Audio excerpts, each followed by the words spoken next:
ሰላም ደህና ነሽ? እግዚአብሔር ይመስገን ደህና ነኝ። ጥያቄ ነበረኝ። እሺ ከዚህ በፊት ቪዲዮ በሪከርድ ነው የደረሰኝና ቲክታክ ላይ እሺ እኔ ስለ ቁርአን ምንም አላውቅም።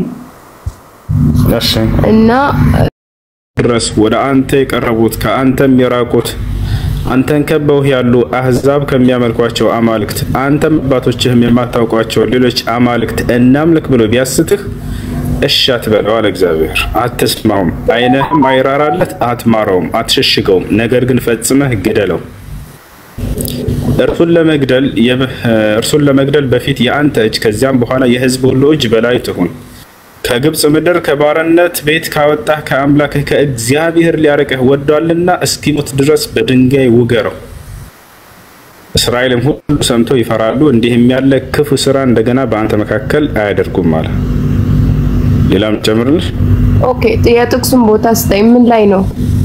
ኦሪት ዘዳግም ጨምርልሽ። ሌላም እግዚአብሔርን የሰደበ ይገደል ይላል ቃል በቃል። ከኔ ጋር ነሽ? ኦሪት ዘዳግም ላይ ነው? አዎ ኦሪት ዘዳግም ላይ ጥቅሱ ያለው። ዘዳግም 13 ከ6 ጀምሮ። ኦኬ ቴንካው መሰግናለሁ። እሺ ሌላም ቦታ ላይ ከፈለግሽ የእግዚአብሔርን ስም የሚሰድብ ፈጽሞ ይገደል ይላል። ባሳይሽ እሱንም በቁርአን የለም። አላህን የካደ ኦር ነብዩን የተሳደበ የለም። የለም እንደዚህ ይኸውልሽ ምን አለ መሰለሽ በቁርአን ላይ አንድ ሰው አላህን ቢሰድብና መልእክተኛ ቢሰድብ ከሰደበ ግደሉት የሚል የለም በፍጹም። አላህና መልእክተኛውን የሰደበ ግደሉት የሚል የለም። እዚህ ላይ ግን ላሳይሽ እግዚአብሔርን የሰደበ ፈጽሞ ይገደል ይላል። ያ ምን ይላል እዚህ ጋር? የእግዚአብሔርን ስም የሚሰድብ ፈጽሞ ይገደል፣ ማህበሩም ሁሉ ይውገሩት። መጻተኛ ወይንም የአገር ልጅ ቢሆን የእግዚአብሔርን ስም በሰደበ ጊዜ ይገደል። ኦኬ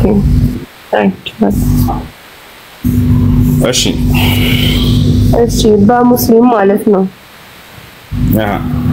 አንድ ሰው ሌላ ሙስሊምም ሆነ ሌላ እምነት ተከታይ ቢገድል ጥፋትም ኖሮበት ኦር ጥፋት ሳይኖረው በስተት ቢገድል በፈጣሪ ዘንድ በአላህ ዘንድ ይጠየቃል ወይስ አይጠየቅም? በጣም ጥሩ። አንድ ሰው ሳያስበው መግደል ሳይፈልግ ቢገድል በመኪና እየነዳ ሰውዬው ገጭ አይሆንም፣ ወይንም ደግሞ ጥይት ታዲያ እየተለማመደ እያለ ሳያስበው ገባበት ገደለው። ይሄ ሰውዬ ከአላህ ዘንድ ይጠየቃል ወይ? ፍርድ አለበት። ይሄ ሰው ፍርዱ ምንድነው ከተባለ አላህ Subhanahu Wa Ta'ala በቁርአን ላይ ተናግሯል። وما كان لمؤمن أن يقتل مؤمنا إلا خطأ ومن قتل مؤمنا خطأ فتحرير رقبة ودية مسلمة إلى أهله إلا يصدقوا له. አንድ ሰው ሌላን ሰው በስተት ካልሆነ በስተቀር አውቆ ሆነ ብሎ ሊገድለው አይገባም ማለት። በስተት ግን እንዳገራሚ ከገደለው ምን ይደረጋል? አላህ ይሄን ሰውዬ ግደሉት አይደለም ያለው። ምንድነው ያለው? ለቤተሰቦቹ የሚሰጥ ካሳን ይስጣል። ቤተሰቦቹ ይሄንን የሟች ቤተሰብ ሄደው ይሄንን ካሳ ይቀበላሉ፣ ሐቅ አላቸው። አንድ ሰው የገደለ ሰው ቅጣቱ ምንድነው ከተባለው በእስላም 100 ግማል ነው። 100 ግማል ለነዚህ ለቤተሰቦቹ ይሰጣል። አንደኛ ይሄ ነው። ሁለተኛ ከአምላኩ ዘንድ ንስሐ ማድረግ አለበት። ሶስተኛ ከሰውየው የሚመጣበትን ጥያቄ ነገ የትንሣኤ ቀን እነዚህን አምላክ ያዘዘውን ለቤተሰቡ መካስ ያለበትን እስከካሰ ድረስ ከአምላኩ ዘንድ ንስሐ እስካደረገ ድረስ ያንን ከሰውየው የሚመጣበትን ጥያቄ የሚመልስበትን መልካም ነገር ደግሞ ይሰጠዋል ለሁለታቸው። ያም ተበድሏል ተገድሏል አይደለም። በዚያ ምክንያት አደጋ ሲደርስበት አምላክ አላህ Subhanahu Wa Ta'ala በተጎዳበት ልክ የሚክሰውን ምንዳ ይሰጠዋል ነገ የትንሣኤ ቀን ለተጎዳው ሰው። ይሄ ነው። እሺ ኦኬ ቴንካው መሰግናለሁ። ጥያቄ ሲኖረኝ እጠይቃለሁ። አብሽርሽ። እሺ ሰላም ጤና ይስጥልኝ። ሰላም ነው። እንዴት ነህ?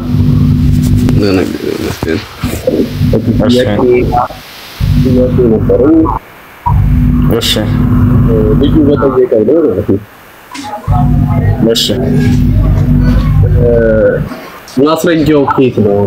ማስረጃው ምንድን ነው? ኦኬ እንግዲህ ከክርስትና እንደሚታወቀው የክርስትና ማስረጃዎች መጽሐፍ ቅዱስ ነው አይደል? አንድ ሰው ስለ ሃይማኖት መጥቶ ቢጠይቅን የማስረጃ ምንጭ መጽሐፍ ቅዱስ ነው። በእስልምና ደግሞ የማስረጃ ምንጮቻችን ቁርአንና ሐዲስ ናቸው። ያን መሰረት አድርገን ፍትሃዊ ሆነን እሱን ከክርስትና ያለውን እንነግረዋለን፣ ከእስልምና ያለውን ደግሞ ይሄንን እንነግረዋለን ማለት ነው። እና ስናይ ጊዜ እሱን እግዚአብሔር የትኛውን ቦታ ላይ ክርስቲያን ሆኖ ብሎ አላዘዘም። አዛዟል ብለህ የምትልበት ቦታ ካለ ችግር የለውም፣ ማሳየት ትችላለህ፣ መናገር ትችላለህ። እኛ ደግሞ አምላክ በነቢያት በኩል በነብዩ ሰለላሁ ዐለይሂ ወሰለም በኩል ልክ እንዲሁ ኢስላምን እንዳዘዘ የተናገረበትን ማቅረብ ማለት ነው። እሱ ላሳየህ የመቼ ማስረጃ ነው? የመቼ አምላክ በነቢያት በኩል እሺ፣ አንድ ጊዜ ይቅርታ። ሄሎ ወአለይኩም ሰላም ወራህመቱላሂ ወበረካቱ።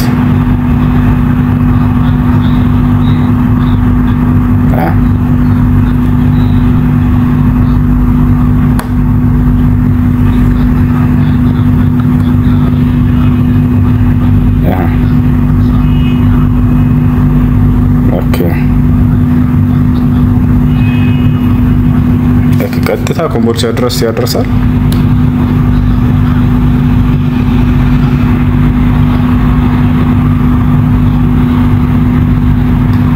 ኦኬ ይቻላል። አይ አልቆይም፣ ቀጥታ እዚያው ሄዳለሁ።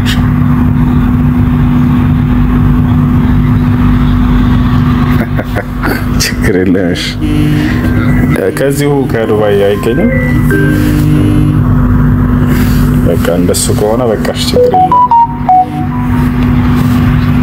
ችግር የለም። በቃ አይሽ በቃሽ፣ ችግር የለም።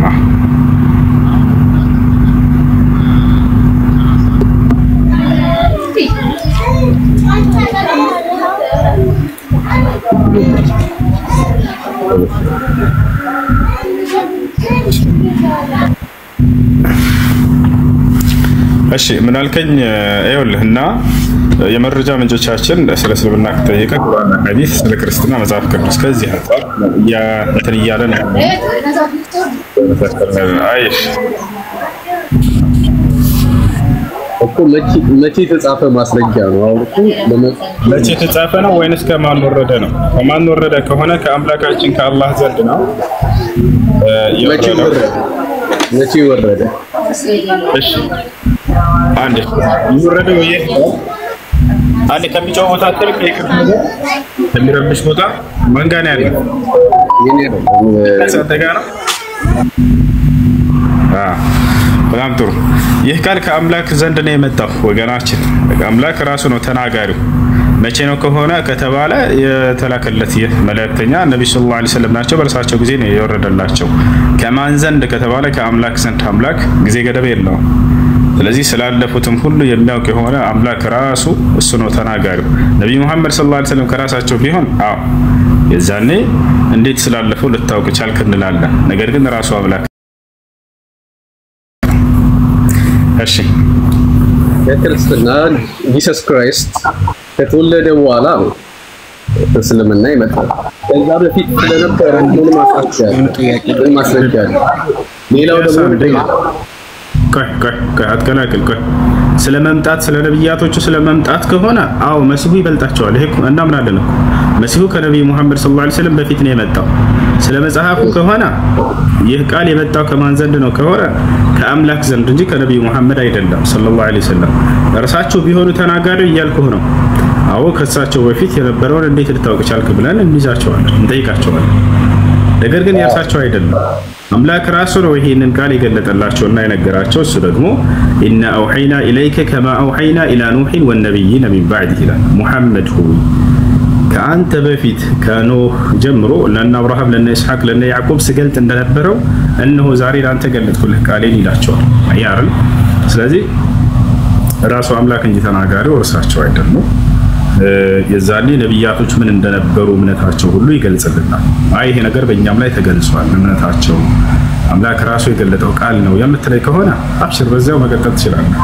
እግዚአብሔር ክርስቲያን ሆኖ ብሎ የገለጠለት አንድ ነብይ ያለው አይነስ የለም መጽሐፍ ቅዱስ ላይ ከመጽሐፍ ቅዱስ እንጂ ከሌላ አንጠይቀም ነው። አብሽር። አዎ በልጅ ልጅ ተወልዶ እንደሚያደርግ እንዲህ የሚያፍልኝ እስኪ ማስረጃ አስተና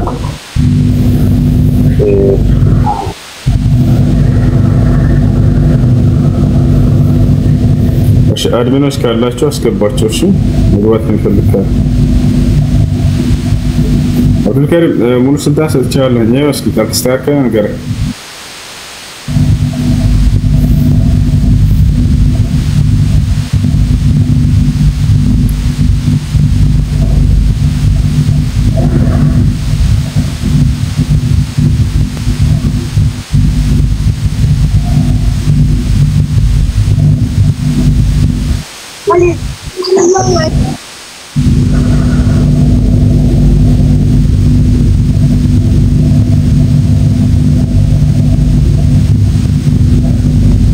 عليكم ورحمة الله وبركاته. وعليكم السلام ورحمة الله وبركاته. السؤال ጥያቄ አለኝ። በመጀመሪያ ደረጃ ጀግናና ጎበዝ ነህ። በጣም ነው የምናደንቅ፣ በጣም ነው የምንከታተል። ወላሂ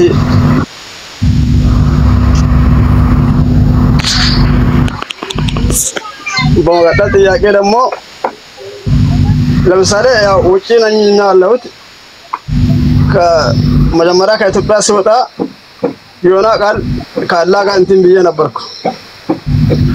አላህ ያ ረቢ ያሰብኩበትን ቦታ ካደረስከኝ ከደረስኩ በኋላ ከተመቸኝ እንደዚህ ነገር ለመስጊድ ሰራለሁ፣ ለመስጊድ ቁርአን ገዛለሁ ምናምን ብዬ ነበርኩ። ብዙ ነገር ቃል ገብቼ ነበርኩ። አሁን ለምሳሌ ሳይሳካኝ ቀርቶ ያ ነገር ካላረኩ እንዴት ነው? እሺ በጠየቀው ነገር ከተሳካልህ ነው ቃል የገባኸው የምትፈጽመው። እሺ ነብያችን ሰለላሁ ዐለይሂ ወሰለም ሐዲስ ላይ ምን አሉ? መን ነዘረ ቢሸይኢን ፈልዩፊ አሉ። የሆነ ነገር ከተሳካልኝ እንዲህ አደርጋለሁ ብሎ ለአላህ የተሳለ ቃል ይገባል፣ ያን ቃሉን ይፈጽማሉ። መቼ ነው የሚፈጽመው? ምን ማለት ነው? ለምሳሌ ሰውየው ሳውዲ እየሄደ አምላክ ያላህ ሆይ በሰላም ሳውዲ ካስገባኸኝ አንድ ፍየል አርጄ ለድሃዎች ሰደቃ አበላለሁ ብሎ ቃል ገባ። ስለዚህ የሰው ይሄን ቃል የሚፈጽመው መቼ ነው? በሰላም ሳውዲ ሲገባና ሲመቻችለት ጊዜ ነው። ከየመን ከተመለሰስ ላ ይሄ ሰው የለበትም። በቃ የጠየቀው ነገር በትክክል ተሳክቶ ከሆነ የዛኔ ቃል የገባኸውን ትፈጽማለህ ማለት ነው። እሺ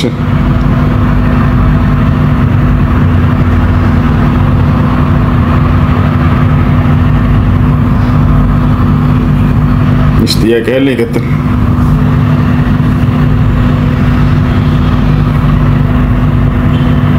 እሺ አድሚኖች ካላችሁ አስገባቸው። እሺ መከራ ሰላም አለይኩም።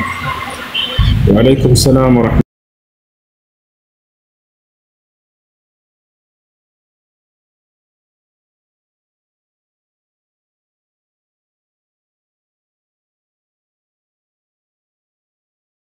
ነገር ልጠይቅ ነበር። እሺ ጥያቄ ምንድን ነው?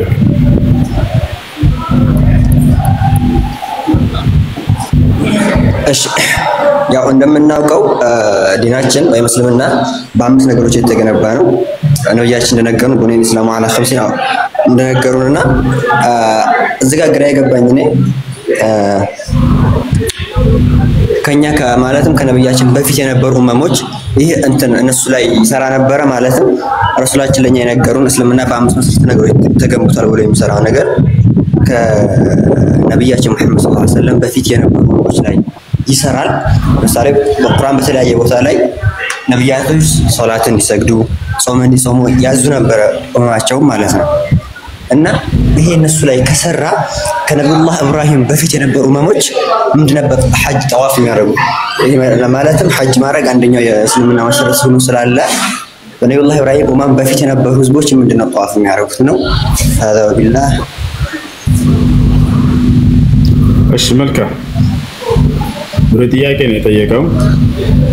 ነብያቶች ሙስሊሞች ከሆኑ የእስልምና መሰረት ደግሞ እንደሚታወቀው አምስቱ እስልምና መሰረቶች አሉ። ቡንየ الإسلام على 5 شهادة لا إله إلا الله وأن محمد رسول الله وإقام الصلاة وإيتاء الزكاة وصوم رمضان وحج بيت الله الحرام من استطاع إليه سبيلا المؤمن ስለዚህ እነዚህን አምስቱ መሰረቶች ነበሩባቸው። ምን ታድርጉት ልጆች ባካችሁ? እነዚህን አምስቱን የእስልምና መሰረት ቀደምት ነብያት ይፈጽሟቸው ነበር ወይ? አዎ በደንብ ይፈጽማሉ። አሁን ግን የጠየቁት እንተኛው ነው የመጨረሻውን ሐጅ የሚለውን ነው።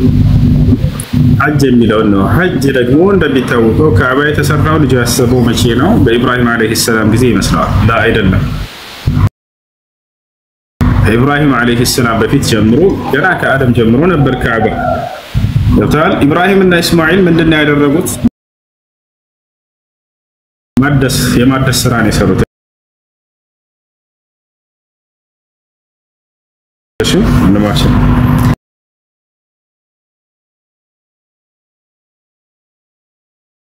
መጀመሪያ እንደነበር ማስረጃ አለ ወይ? አዋላ አላህ Subhanahu Wa Ta'ala ሲናገር በሱራ አለ عمران ላይ ይላል إن أول بيت وضع للناس للذي ببكة مباركا وهدى للعالمين إن أول بيت على يمجمر وبيت أملكه وضع للناس لسوّج يتكمّتوا يتسرّوا للذي ببكة يا مكة لا يمكنون على لسوّج الجزء يمجمر وصومانه آدم عليه السلام ስለዚህ ከአደም ጀምሮ የነበረ ነው ሙባረከን ወሁደ للعالمين ለዓለማት ሰዎች አቅጣጫ ሲሆን ደግሞ እያለ ተናገረ። ለአቅጣጫ የሶላት አቅጣጫ ይሆን ዘንድ ነው። ስለዚህ ከዚያን ጊዜ ጀምሮ ነበር። ሌላ ማስረጃ ለስተህ ከኢብራሂም እና ከኢስማኤል በፊት ለመኖሩ በሱራ ኢብራሂም ላይ የኢብራሂም ምዕራፍ የሚል ራሱን የቻለ ምዕራፍ አለ በቁርአን አይደል? ሱራ ኢብራሂም ላይ ምን ይላል? ኢብራሂም አለይሂ ሰላም ሚስቱን ሀጀርን እና ልጁን ኢስማኤልን ገና ህፃን ሳለ ኢስማኤል ወደ መካ ወስዶ ባስቀመጠው ጊዜ የዛኔ ካዕባ ነበር። ገና አድጎ ኢስማኤል ሳያድሱት በፊት ማለት ነው። ለዚህ ማስረጃ እዛው ላይ ሲናገር ምን ይላል? ረበና ኢኒ አስከንቱ ሚን ذريتي بواد غير ذي زرع عند بيتك المحرم ይላል። ረበና ለኢብራሂም ልጄ ሆይ ማነው ጌታ አላህ ሆይ ኢኒ አስከንቱ ሚን ذريتي بواد غير ذي زرع እኔ ዘሮች ከዘሮች ክፍሎች የሆኑን ሀጀርና ኢስማኤልን ማለት ነው ምንም አይነት ዘርት ወይንም ደግሞ ሰብል የሌለበት እንደዚህ ፍራፍሬ ምናምን የሌለበት ቦታ ላይ ምድረ በዳ ቦታ ላይ ሸለቆ ላይ አስቀምጫቸዋለሁ ካለ በኋላ عند بيتك المحرم አለ ከተከበረው ቤተ ስራ አለ ربنا ليقيموا الصلاة ከዚያም ጌታ ያላህ ሆይ ሶላትን በአግባቡ እንዲሰግዱ አድርግልኝ አለ። ዋናው ነገር እዚህ ቦታ ላይ ምንድነው ለነገራችሁ የፈለኩት عند بيتك المحرم ከተከበረው ቤተ ስራ አለ። የዛኔ ገና ኢስማኤል አድጎ ከዚያ በኋላ ከመስራታቸው በፊት ገና እንደወሰዳቸው እዚያ ካዕባ እንደነበር ኢብራሂም አለይሂ ሰላም ተናግሯል። ስለዚህ ካዕባ ከኢብራሂም በፊት ነበር ያ ነውና ሐጅ ከዚያ በፊት ይደረግ ነበር ማለት ነው። ነብያችን ሰለላሁ ዐለይሂ ወሰለም ማሚን ነብይን ኢላ ወቀድ ሐጀ البيت አሉ። ማንም ነብይ የለም ሐጅ ያደረገ ቢሆን እንጂ ወደዚህ ወደ ካዕባ መጥቶ ብለው ተናግረዋል። የመጀመሪያው ነብይ ታዲያ ማን ነው? ነብያቶች ሐጅ አድርገዋል ካሉ የመጀመሪያው ነብይ ማን ነው?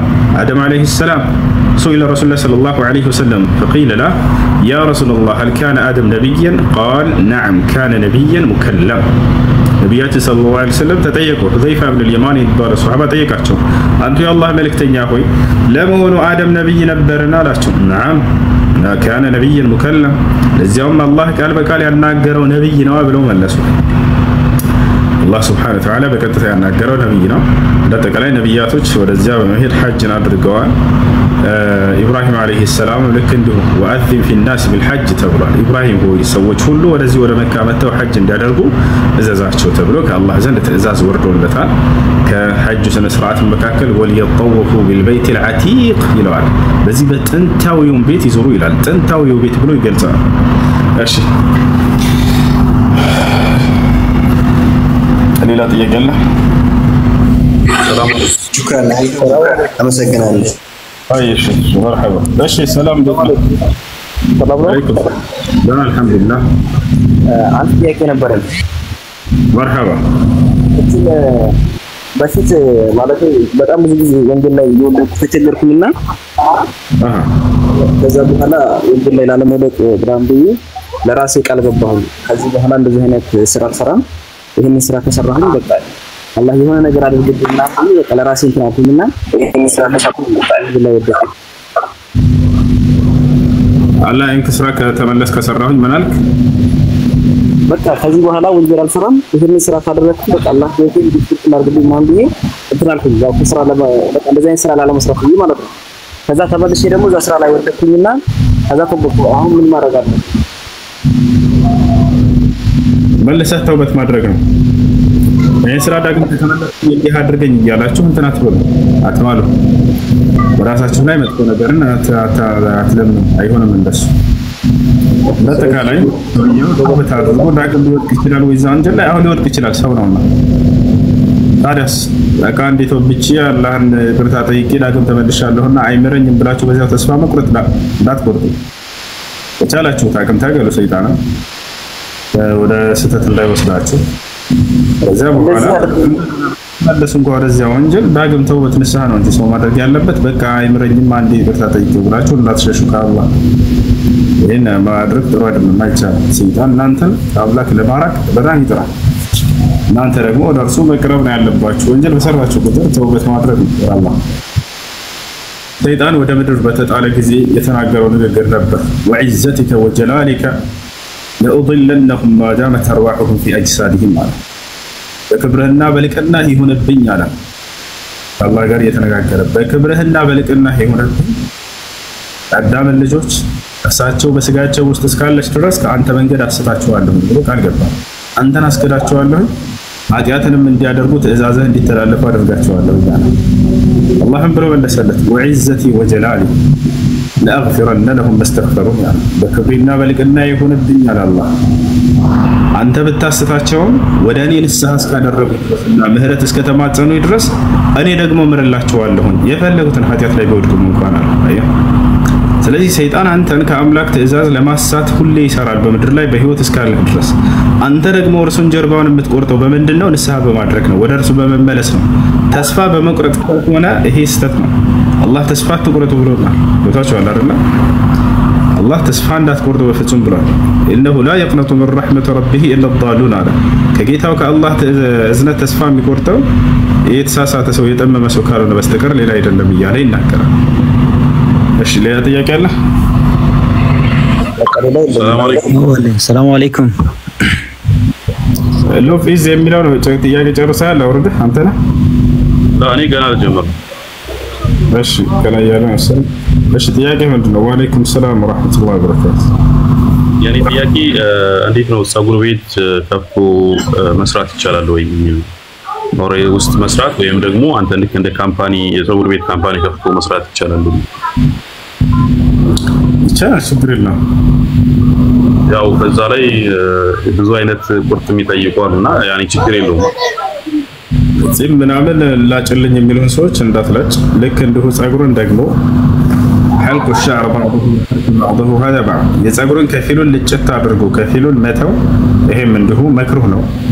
ልብ በሉ ፀጉርን መልጥ ልጭት አድርጎ የሆነውን ክፍል ከላይም ሊሆን ይችላል ከጎንም ሊሆን ይችላል እሱ አይቻልም፣ መክሩህ ነው። እንዳትላጭ ሙሉ በሙሉ ማለት ግማሹን ልጭት አድርጎ ግማሹን መተው አይቻልም። ይሄ ነው ነብያችን ሰለላሁ ዐለይሂ ወሰለም ይሄን ነው የከለከሉት። ደረጃው መክሩህ። እሺ እና ጺምን እንዳትላጭ ነው ፍጹም። ይሄን ላጭልኝ የሚሉ ከሆነ የምትላጭ ከሆነ ወንጀል ነው። ይሄን ቃል በቃል ነብዩ ሰለላሁ ዐለይሂ ወሰለም ሐራምነቱን ከታላላቅ ወንጀል እንደሆነ ገልጸዋል። ተቻል አዕፉ ሊሃ ወፍሩ ሊሃ አርኹ ሊሃ ብለው በበርካታ ገላለጽ ገልጸውታል። ጺምን ሰውየው ማሳደግ እንዳለበት መላጨት እንደሌለበት ማለት ነው። እንደ እንትንስ ከሆነ ምንድነው ለምሳሌ የፀጉር ቤት ባለቤት እንደመሆን ማለት ነው። አሰሪዎች ቀጥረህ አንተ ግን ባለቤቱ ኦልሬዲ ያን ስራ አንተ ባትሰራው እንደዛስ ቢሆን አሁን እዛ ያለንበት ጋር ምን አለ አሁን ያለው ዱባይ ነውና ካምፓኒውን ከፍተን ስራውን ሳንሰራበት ቪዛ ለመሸጥ እንደዛ አይነት ነገር ኦልሬዲ ግን በፀጉር ቤት ስም ሆኖ ምናምን እንደዛ አይነት ነገሮች ይሰራል። አባሽ ማጭበርበር አይቻልም። በትክክል የምትሰራው ስራ ከሆነ ፈቃድ የምታወጣው ያንን ለዚያ ማዋል አለበት። እሺ ሽክራን። ኡስታዝ ሰላም አለይኩም። ወአለይኩም ሰላም ወራህመቱላሂ ወበረካቱ። ሰላም ነው፣ እንዴት ነህ? ሰላም ነው አለው። የሆነ ጥያቄ ነበረኝ ኡስታዝ፣ ማለት እኔ እንኳን ሙስሊም ነኝ እንትን አይደለሁም እና የሆነ ጀለስ ነበረ። እሺ እግዚአብሔርን እየሰደበ ፈጽሞ ይገደል የሚለው ቦታ ላይ የመጽሐፍ ቅዱስ ጥቅሱን ንገረኝና እሱን ንገረኝ ምናምን ስላለኝ ነው። እሺ ጠይቀውና ንገረኝ ምናምን። እሱ አሁን ስራ ስለሄደ ነው እንጂ ገብቶ ይጠይቅ ነበር። ያው ኦኬ የትኛው መጽሐፍ ላይ ነው? የትኛው ምዕራፍ ላይ ነው? ስንተኛ ቁጥር ላይ ምናምን ንገረኝ። ስክሪንሾት አድርግለት። ያ ኦሪት ዘሌዋውያን 24 ቁጥር 6 የእግዚአብሔርን ስም የሚሰድብ ፈጽሞ ይገደል፣ ማገሩን ሁሉ ይውገሩት፣ መጻተኛ ወይንም የአገር ልጅ ቢሆን የእግዚአብሔርን ስም በሰደመ ጊዜ ይገደል ይላል። አዎ ለየነች ሴት እያሳየሃት ነበርና ተጨማሪም አለ። ተጨማሪም አለ። አዎ እሱንም አሳየኝና ለሱ ልንገረው። እንደዚህ ስክሪንሾት እያደረኩኝ ይሄን አነሳለት። አዎ አንስቻለሁ።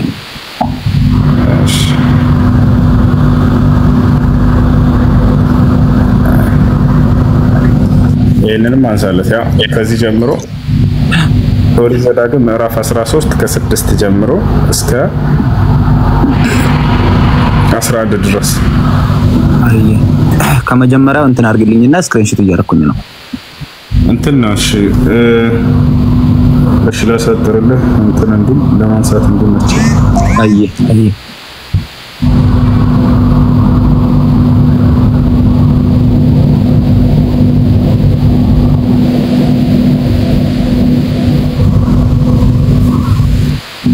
እሺ ያ አነሳ። ቴንክ ዩ ሁሳ በጣም ጀግና ነህ። በዚሁ ቀጥል። አላህ ካንተ ጋር ይሁን።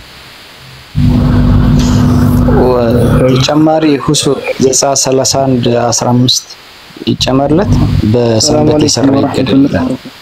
ወአለይኩም ሰላም ወራህመቱላህ። እሺ ያዘው የሚነግርህን ምዕራፍ ያዘው። እሺ በሚል ቁርአን ላይ የለም። የዩሱፍን ታሪክ ማከፈለክ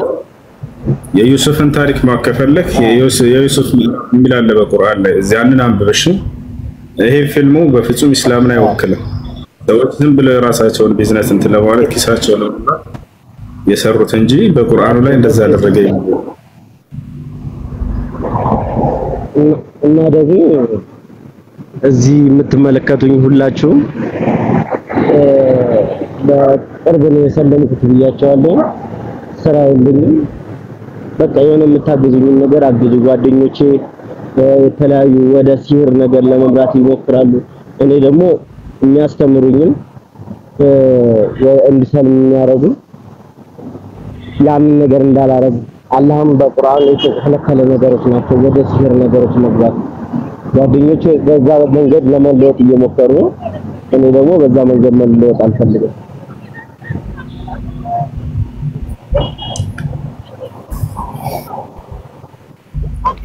እሺ የት ነው ያለው ወንድማችን? አዲስ አበባ ነው ያለው። 14 አመት እኔ ብቻዬን ከነሱ ጋር ነው 14 አመት ነው የኖርኩት አብሬያቸው ከቤተሰቦቼ ጋር። ከ14 አመት አንድ አመት የውሊሞ ላይ ነው አሁን። በዚህ አመት ስራ የሚፈልጉት አዲስ አበባ ላይ ይኖራል። የምታውቀው ወንዶች ካላቸው እስኪ አንድ ቁጥር ጻፍና ስራ ማግኘት የሚችል ካለ አንድ ቁጥር ጻፍልኝና ያናግረው በውስጥ። ቤተሰቦችም የኔ እምነቴን ስለለዩ በቃ ያው ኮሜንት ላይ ኢስላም ሰላም የሚል ልጅ በቃ ሌሎቻቸው አትጻፉ። እሱን ፎሎ አድርገውና ስራ ያገኝልሃል ኢንሻአላህ። በውስጥ አውራው። እሺ ኢስላም። እሺ ጆን ጥያቄ አለ? ሰላም እንዴት ነው? ሰላም ነው። ሰላም ነው። አሎ ዛሬ ሻዳ ማለት ፈልጌ ነው። እሺ እስልምናን መቀበል ፈልገህ ነው? አዎ። የምለውን ቃል አብረህ እየተከተልክ ነው። ኦኬ። አሽሃዱ አላ ኢላሃ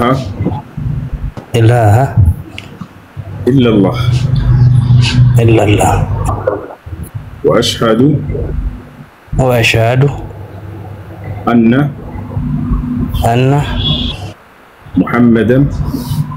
ሙሐመደን ረሱሉላህ። ማሻአላህ ለአላህ ምስጋና ይገባው። አሁን ሙስሊሙን አላ ቃል የሸሃዳ ቃል ወይንም የምስክር ቃል ይባላል። ትርጉሙም አሽሀዱ አን ላ ኢላሀ ኢለላህ ማለት እነሆ ከአንዱ ከአላህ በስተቀር ሌላ በእውነት የሚመለክ አምላክ የለም ብዬ መሰክራለሁኝ ማለት ነው። ወአሽሀዱ አነ ሙሐመድን ረሱሉላህ ማለት ደግሞ ሙሐመድም የአላህ መልእክተኛና ነብይ ናቸው ብዬ መሰክራለሁ ማለት ነው። ከዚህ በኋላ ሙስሊሙን አላ ለአላህ ምስጋና ይገባው። አንድ ሰው እስልምና ሲቀበል ጊዜ ከአላህ ዘንድ ምን ትሩፋት ያገኛል ወደሚለው ስንመጣ ጊዜ በሰለመበት ቀን ያለፈው ኃጢአት ሁሉ ይማርለታል፣ ንጹህ አድርጎ አላህ ይቀበለዋል። ይህን ቃል ገብቷል በቁርአን ላይ ሲናገር ምን ይላል? ቁል ሊለዚነ ከፈሩ ኢየንተሁ ይግፈር ለሁም ማ ቀድ ሰለፍ ወኢን የዑዱ ፈቀድ መضት ሱነቱል አወሊን ይላል። ሙሐመድ ሆይ ለእነዚያ ለካዱኝ ባሪያዎቼ እንዲህ ብለህ ንገራቸው ካሉበት ክህደት ቢመለሱ ወደኔ ያለፈ ኃጢአታቸውን ሁሉ ምህረት አደርግላቸዋለሁ ይላል። በሌላ ቦታ ላይ አላህ ምን ይላል? ወኢኒ ለገፋሩ ሊመን ታበ ይላል። ወደኔ ለተመለሰ ባሪያዬ ኃጢአቱን ሁሉ ምርለታለሁ ብሏል። በሌላ ቦታ ላይ ምን ይላል? ፈመን ታበ ሚን ባዕድ ظልሚሂ ወአስለሐ ፈኢነ አላህ የቱቡ ዐለይህ ኢነ አላህ ገፉር ረሒም ይላል።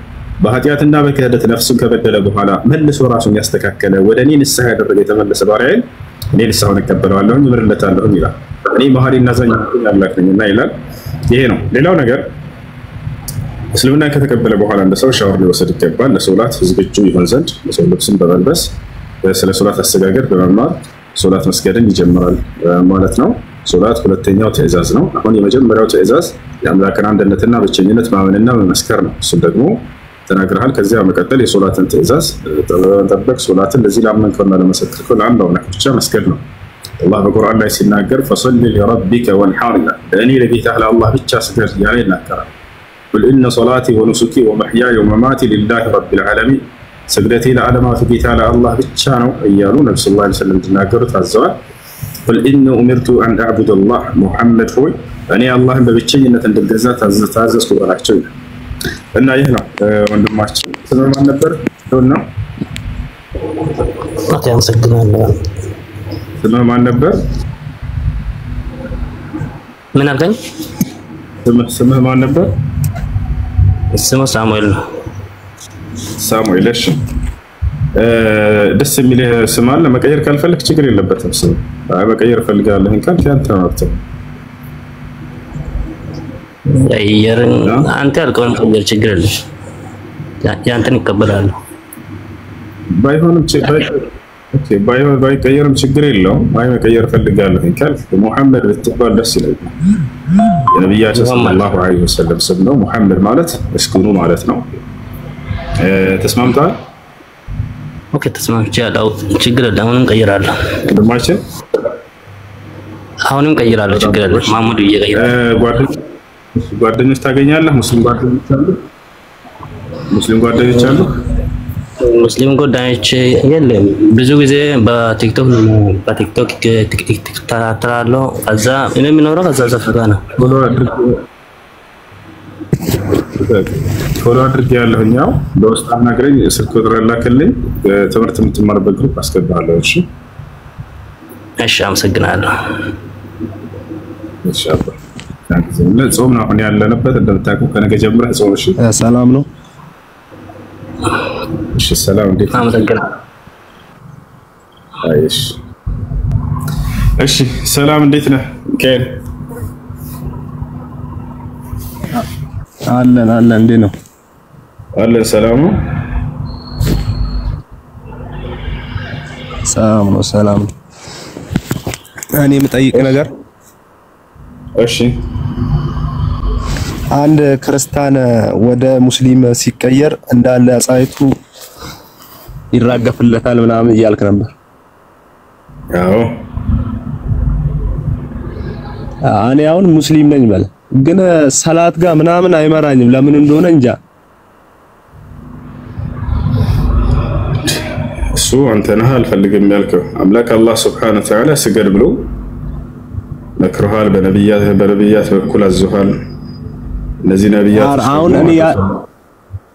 እኔ ያለሁት አሁን እንዳለ ክርስቲያን ናቸው ሰፈር ላይ ቤተሰብም ክርስቲያን ነኝ። ዝም ብሎ እኔ ሙስሊም ነኝ ከነ ማዘር ከነ ፋዘር ምናምን አሁን እኔ ውስጥ መስመር አስገባኝና ቁርአን ምናምን ልቀራ ፈልጋለሁ። እሺ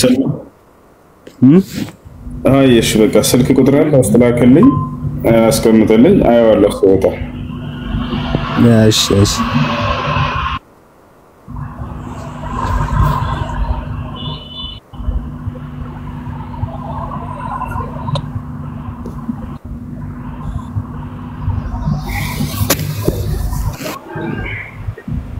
እሺ ባባ ሰላም። ሰላም አለይኩም ሁሱ። ወአለይኩም ሰላም ወራህመቱላሂ ወበረካቱ።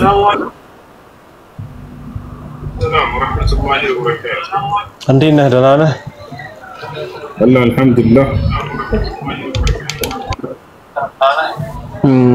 አለሁ አልሐምዱሊላህ።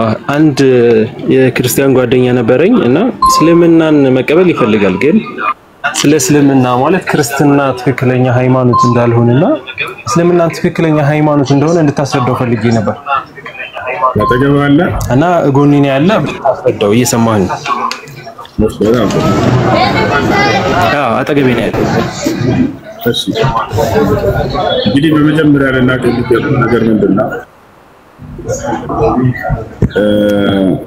አምላክ ነው ሃይማኖትን ሊደነግግ የሚገባው። ይሄን ልንስማማ ይገባል። ከአምላክ ዘንድ ነው ሃይማኖታዊ መልእክት ሊመጣ የሚገባው እንጂ ሰዎች ከምድር ላይ ሊያነሱት አይገባም። ሰዎች የመሰረቱት ከሆነ ይሄ ሃይማኖት አይደለም። ወታቻለ አይደለም። ስለዚህ አሁን ፍትሃዊ ሆነን እንደ እስልምናም እንደ ክርስትና ሃይማኖትን አምላክ ደንግጎለት ክርስትና ነው ወይስ እስላም ነው አምላክ የደነገገው የሚለውን እንመልከት። ወታቻለ አይደል? ወደ ቁርአን ስንመጣ ጊዜ እስልምና ሊደነገገው አምላክ እንደሆነ ቃል በቃል ራሱ ይነግረናል። አምላክ ራሱ እንደደነገገው አላህ ቃል በቃል በቁርአን ላይ ምን ይላል? ወረዲቱ ለኩም الاسلام ዲና ይላል። እስልምናን ሃይማኖት ብቻ መረጥኩላችሁ ወደድኩላችሁ እያለ ይናገራል። በሌላ ቦታ ላይ አላህ Subhanahu Wa Ta'ala ምን ይላል? شرع لكم من الدين ما وصى به نوحا والذي أوحينا إليك وما وصينا به إبراهيم وموسى وعيسى ይላል። እነሆ ይሄን እስልምና ሃይማኖት እኔ ደነገግኩላችሁ ይላል ራሱ። ከዚህ በፊት ኖህን፣ አብርሃምን፣ ሙሴንና መሲሁን አዘዤባቸው የነበረውን ሃይማኖት እያለ ይናገራል። ለቀደምት ነብያት ሁሉ አዞባቸው የነበረ ሃይማኖት እንደሆነ ቃል በቃል ይነግረናል። እነዚህ ነብያቶች እንደሰበኩት ይሄን እስልምናን ሃይማኖት ደግሞ ቃል በቃል እናገኛለን። ገብታችኋል? ያዕቆብ ለምሳሌ ለልጆቹ ምን ይላቸዋል? ወያዕቆብ ያ በንየ ኢነላህ አስጠፋ ለኩም الدين فلا تموتن الا وانتم مسلمون ይላቸዋል። ያዕቆብ ምን አለ ለልጆቹ? ልጆቼ ሆይ እነሆ አምላካችሁ አላህ አንድ ሃይማኖትን የመረጠላችሁ እርሱም እስላምን ነው። አደራ ልጆቼ ሙስሊሞች ናችሁ እንጂ አትሞቱ ይላቸዋል።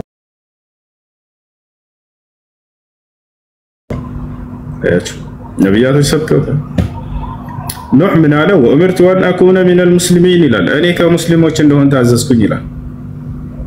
አብርሃም ስለ አብርሃምስ ማ ካነ ኢብራሂሙ የሁዲያን ወላ ነስራንያን ወላኪን ካነ ሐኒፈን ሙስሊማ ይላል። አብርሃም አይሁድ አልነበረም፣ ክርስቲያንም አልነበረም፣ በአንዱ በአምላክ ላይ በአላህ ላይ የሚያጋራ አልነበረም ካለ በኋላ ይልቁንስ በአላህ ትእዛዝ ላይ ቀጥ ያለ ሙስሊም ነበረ ይላል ቃል በቃል። ያችሁ ይህ ነው። እና ስለዚህ እነዚህ ነብይ አምላክ ራሱ የደነገገውና ነብያቶች የሰበኩት የነብያት ተከታዮች የኖሩበት መለኮታዊ ሃይማኖት እንደሆነ ይነግረናል። ወደ ክርስትና ስንሄድ መጽሐፍ ቅዱስ ላይ እግዚአብሔር የትኛውን ቦታ ላይ ክርስቲያን ሁኑ ብሎ ያዘዘበት ቦታ የለም። ከኦሪት ዘፍጥረት እስከ ራዕይ ድረስ አምላክ አልደነገገው። ስለዚህ ነብያቶችስ ክርስቲያን ሁኑ ብለው ህዝቦቻቸውን አዘዋል ወይ? በፍጹም አላዘዙም። አንድም ነብይ መጽሐፍ ቅዱስ ላይ ህዝቦቹን ክርስቲያን ሁኑ ብሎ የተናገረበት ቦታ የለም። አደራ ሙስሊም ሁኑ ግን እያሉ የተናገሩበት ቦታ ቅድም እንደነገርኳቸውና ያዕቆብ ራሳቸው አደራ ልጆቼ ሙስሊሞች ሆናችሁ እንጂ እንዳትሞቱ ይላቸዋል። ልጆቹም ምን ይላሉ? እኛ ሙስሊሞች ነን ብለው ቃል በቃል ይነግሩታል። ከፊቱ ወረድ ብላችሁ እዚያው ብታዩት አም ኩንቱም ሹሃዳአ ኢዝ ሐደረ ያዕቁብ አልመውት ኢዝ ቃለ ሊበኒህ ማ ተዕቡዱነ ሚን ባዕዲ ቃሉ ነዕቡዱ ኢላሀከ ወኢላሀ አባኢከ ኢብራሂመ ወኢስማዒለ ወኢስሐቀ ኢላሀን ዋሒዳ ወነሕኑ ለሁ ሙስሊሙን። የያዕቁብ ልጆች ቃል በቃል እኛ ሙስሊሞች ነን ይላሉ። ይህ ነው። እና አምላክ ካልደነገገው ነብያቶች ካልሰበኩት የነብያት ተከታዮች ካልኖሩበት ያንን እንዴት ነው የአምላክ ሃይማኖት ሊባል የሚችለው? ነገ ሊያድን የሚችለው እንዴት ነው? ነገ በዚህ መንገድ ተከትላ እንዴት ነው ድናለው የምትለው? አምላክ ራሱ የደነገገው ሲሆን ጊዜ ነው። አምላክ ራሱ ነው ለነብያት ህግና ስርዓትን የሚሰጠው መለኮታዊ ሃይማኖትን የሚሰጠው እሱ ነው። ወጣቻለ አይደለ? አምላክ ራሱ ቃል በቃል ኢነ ዲነ عند الله الاسلام ይላል። ከእኔ ከአምላካቸው ዘንድ ቀጥተኛው ትክክለኛው ሃይማኖት ኢስላም ነው እያለ ይናገራል። ከእስልምና ውጭ ሌላን ሃይማኖት ይዛችሁ ብትመጡ ወደ ሲኦል ነው የምትሄዱት ብሎ ቃል በቃል ተናግሯል። ይሄ ሲናገር ምን ይላል? ومن يبتغي غير الاسلام دينا فلن يقبل منه وهو في الاخره من الخاسرين አለ። ከእስልምና ውጭ ሌላን ሃይማኖት የፈለገ ሰው ያ ሃይማኖቱ ከእኔ ዘንድ ተቀባይነት የለውም ማለት እርሱ በቀጣዩ ዓለም ከከሳሪዎችም ይሆናል እያለ ይናገራል። አያችሁ እና ይሄን ይመስላል።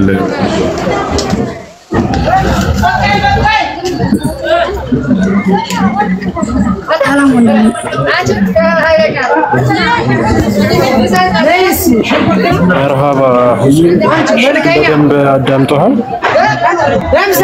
ኢንሻአላህ በቅርቡ እንመለሳለን።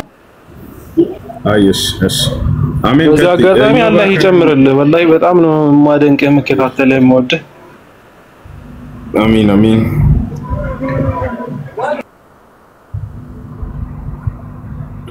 እሺ አሜን። ቀጥይ። ሰላም እንዴት ነሽ? ሰላም ሰላም፣ እንዴት ነህ? ሰላም አለን አልሐምዱሊላህ። ጥያቄ ያለኝና የሆነ ጥያቄ የፈጠረብኝ ነገር ስላለ ነውና መጠየቅ ይቻላል? ይቻላል። እሺ እና ጥያቄ የሆነብኝ ነገር በእስልምና እምነት ላይ ግን ስጠይቅ በጣም ይቅርታ ያው ማወቅ ስላለብኝ ብቻ ነው እና አንድ ሰው ከሞተ ወይ ወደ አላህ በሚሄድ ሰዓት ላይ እዛ ግንኙነት ማድረግ ይቻላል በሚል ቪዲዮ የተሰራ ሰምቼ ነበርና አንድ ሰው ሲሞት እንዴት ነው እዛ ሄዶ ግንኙነት ማድረግ የሚችል? አንድ ሰው ሲሞት ወይ አግብቶ ሊሞት ይችላል ወይ ሳያገባ ሊሞት ይችላል። ያ ሰው ሲሞት ደግሞ ሚስትም ባልም ይሁን ሚስትም ከሞተች ባሏን ይዛ አትሄድም መቼም። ባልም ከሞተ ራሱን ይዞ ነው የሚሄደው።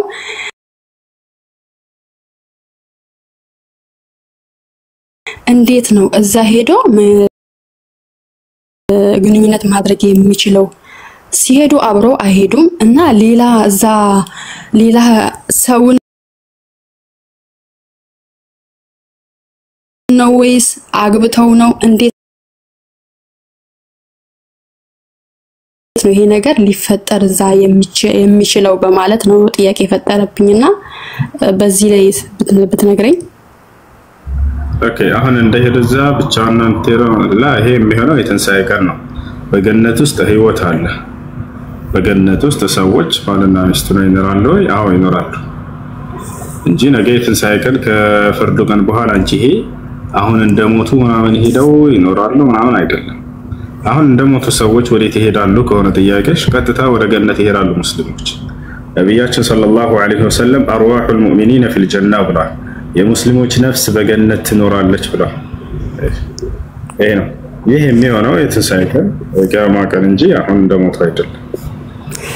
ገባኝ። እሺ ያው የትንሣኤ ቀንም ቢሆንም እንዴት ነው ማለት አንድ ሰው ከሞተ ራሱን ብቻ ነው ይዞ የሚሄደው? እንዴት ነው እዛ ሌላ ትዳር ይዘው ነው ወይስ እንዴት ነው ይሄ ነገር ሊከታውን ግራ የሚገባኝ ነገር ማለት ነው። አሁን ለምሳሌ እኔ ብሞት ባለቤቴን ይዤ አልሄድም፣ እኔ ራሴን ይዤ ነው የምሄደው። የትንሣኤ ቀንም ቢሆን ባለቤቴ ያው እግዚአብሔር እስከሚወስድ ድረስ እዛው ነው ያለው። ግን እንዴት ነው እዛ ሄጄስ በትንሣኤ ቀን ይሄ ነገር ውስጥ እንትን ለመግባት የሚቻለው እንዴት ነው? አሁን በደንብ ያልገባኝ ነገር ሁሉም ከሞቱ በኋላ የትንሣኤ ዓለም ከተፈጸመች በኋላ ሁሉንም ባንድ ያስነሳቸዋል። ባለሽንም አንችልም። የዛ ከተነሳችሁ በኋላ ወደ ገነት ከገባችሁ ምናልባት የዛኔ ነው አብረው ህይወትን ደግሞ ወደ በገነት ውስጥ የሚኖሩት እንጂ አሁን እንደገና አንዱ ሞቶ አንዱ እዚህ ሲቀር እንዴት ይኖራል? ይሄ አይኖርም እያልኩሽ ነው። ቀጥታ ሙስሊም የመጨረሻ ፍጻሜ ላይ ማለት ነው። አዎ ገብቶሽ። እሺ በጣም ነው የማመሰግነው።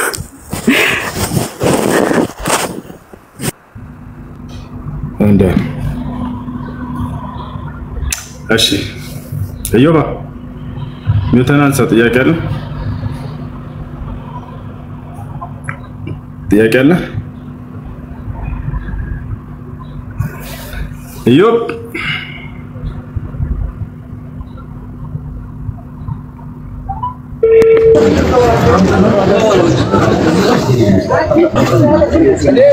ሰላም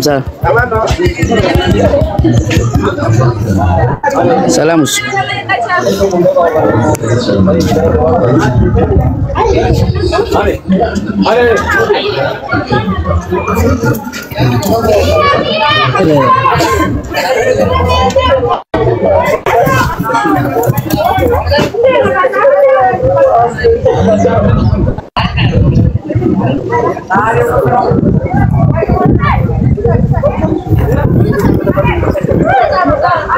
ሰላሙስ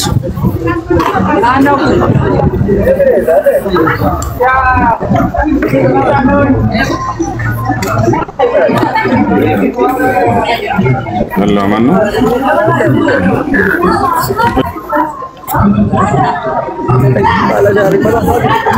አንድ ጥያቄ ነበረኝ እሺ ስለዚህ እስልምና ለመቀበል ወስነሻል እሺ የምለውን ቃል አብረሽ እየተከተልሽ በይ أشهد أن لا إله إلا الله وأشهد أن محمدا رسول الله ما شاء الله أنا الشو قال شهادة قال وينم بمسكر قال يبالان ترجمه أشهد أن لا إله إلا الله مالت إنه كأنه كالله مستقر للا بأونة من ملك أملاك إلا بيه مسكر الله مالت سيون وأشهد أن محمد رسول الله مالت رجمه محمد يا رسول الله ملك تنيانا نبينا شبيه مسكر الله مالت مكذبوا على مسلم نشاء الشيء عند سوسل الناس قبل شعر عند وسط تازول شعر توسجالش سمعتش كذي كزيام سلا صلاة السجاجر بمنبر صلاة المسكر تجمر لش مالت ماشي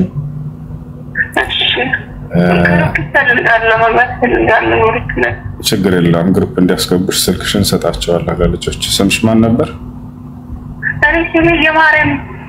የማርያም እሺ ከዚህ በኋላ ደስ የሚል ስም እስኪ የሙስሊም ስም ታውቂያለሽ ማርያም በጣም የምንወዳት ሴት ነች መርየም ብትባይም ይቻላል ችግር የለም ደስ ያለሽ ሌላ ስም ከሆነ መቀየር ትችያለሽ እሺ ችግር የለም ችግር የለም በቃ በመርየም ትጠራለሽ ማለት ነው የማርያም ብሎ ማን ነው የማርያም ብሎ ማን ነው ስምሽ የማርያም ብሎ ማን ነው ስምሽ አባቴ ወቅተረ ማን ነው አባቴ ነው ወቅተረ አልሰማሽም ምን አባቴ ወቅተረ ወግደራ አይ ወንደሰን አይሽ በቃ ከዚህ በኋላ እሱ መርየም ሆነሻል አባትሽን ችግር የለውም ባይቀየርም ግሩፕ እንድትገቢ አድርግሻለሁ ኢንሻአላህ ትምህርት ትጀምሪያለሽ እሺ ከነገ ጀምረሽ ጾም እሺ ደግሞ ነገ ከሰላምሽበት ጊዜ በኋላ መጾም አለብሽ እሺ አሻዱ ስለላልኩም ልጅኩ በቃ እሺ እንግዲህ በርቺ በቃ እሺ ቻው እሺ ዮባ ወይ ሰላም ነው እንዴት ነህ ደህና ነህ አለው እግዚአብሔር ይመስገን እሺ አንድ ጥያቄ በረኝ እሺ ጥያቄ ምንድነው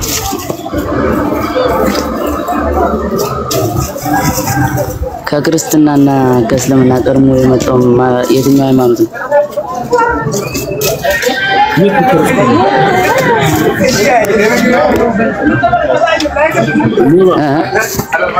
አንዴ ከሚጮህ ቦታ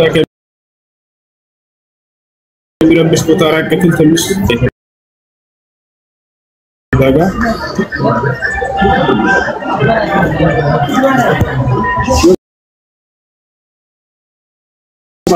እሺ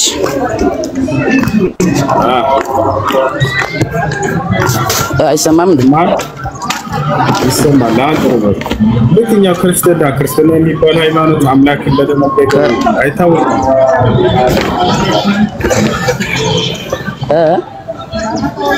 አምላክ እንደደነገገው አይታወቅም እሱ ሃይማኖት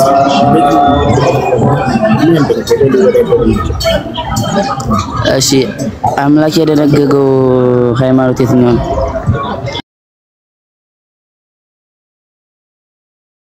ኢስላም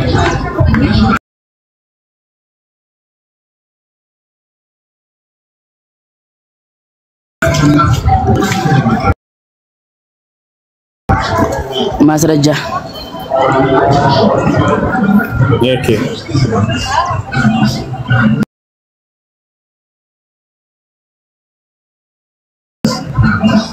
እሺ شرع لكم من الدين ما وصى به إبراهيم وموسى وعيسى إلى ራሱ አምላክ የደነገገበት እያለ ይነግረናል። በእኛም በክርስትናዎች እኮ ያስተምሩ እንዳለ ታውቃለህ? የትኛው ክርስትና? ማስረጃ አለ? ነብያቶች አምላክ እንደሰበከ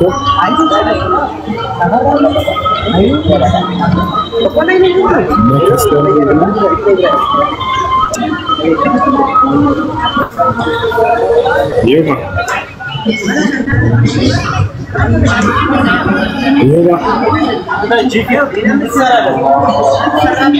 እየሰማሁ ነው።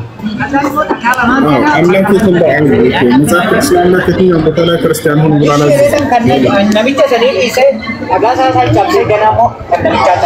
ሙስሊሙም ሆኖ እኮ ብሎ አላዘዘም። አዟል። እኔ ማስረጃ እየሰጠሁ ነው። አንተ ግን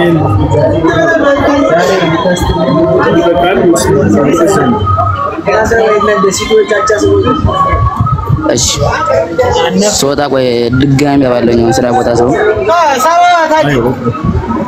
ተመልሰህ ትገባለህ። አይ በቃ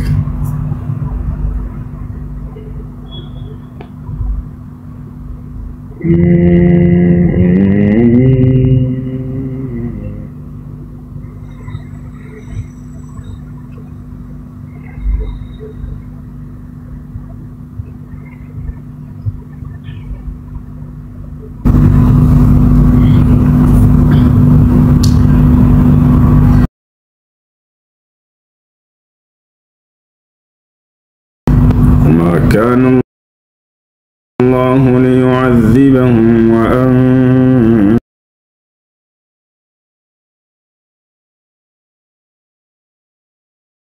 فيهم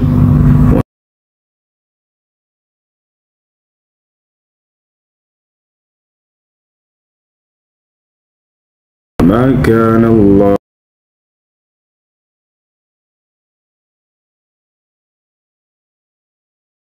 معذبهم وهم يستغفرون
ሰላም እሱ እንዴት ነህ?